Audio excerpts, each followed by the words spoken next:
Assalamualaikum warahmatullahi wabarakatuh. Perkenalkan, nama saya Aulia Triwinarni, NIM 2041050200071.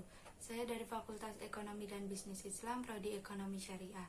Di sini saya akan mereview 3 materi tentang definisi ekonomi Islam, dan ekonomi tertutup tanpa kebijakan pemerintah.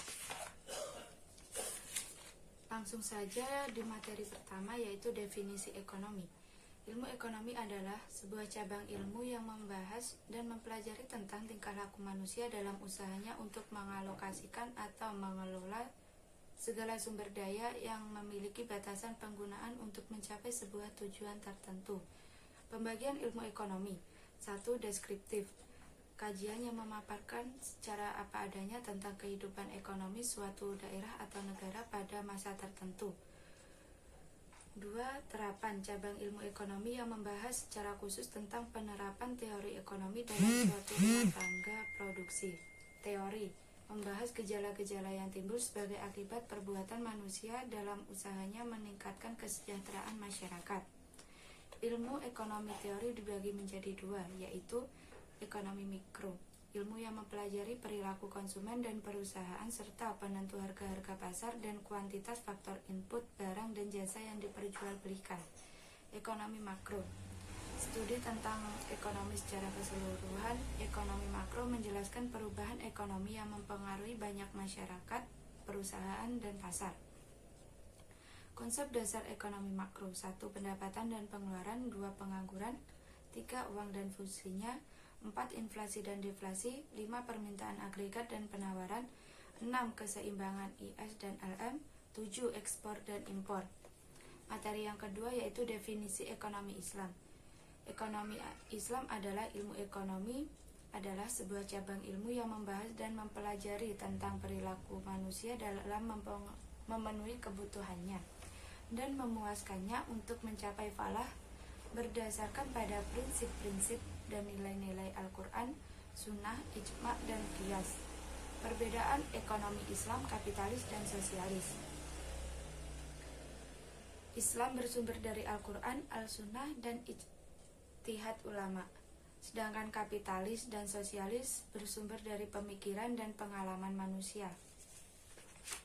Sumber hukum ekonomi Islam ada 4, yaitu Al-Quran, Al-Sunnah, Al-Ijma, dan Al-Qiyas. Dasar-dasar ekonomi Islam. 1. Tauhid. 2. Al-Siddiq dan amanah. 3. Mengakui hak milik individu dan umum. 4. Keadilan. 5. Al-Tawazun atau keseimbangan. 6. Al-Ta'awun atau tolong menolong. Prinsip-prinsip ekonomi Islam bebas dari maisir, gharar, dan riba. Karakteristik ekonomi Islam. 1. Ekonomi Islam terikat dengan akidah, syariah, dan akhlak. 2. Harta kepunyaan Allah dan manusia sebagai khalifah. 3. Larangan maisir, gharar, dan riba. 4. Keadilan dan keseimbangan dalam melindungi kepentingan individu dan masyarakat. 5. Keseimbangan antara kerohanian dan kebendaan. 6. Bimbingan konsumsi. 7. Petunjuk investasi. Dan 8. Zakat. Materi yang ketiga yaitu ekonomi tertutup tanpa kebijakan pemerintah. Pengertian ekonomi 2 sektor.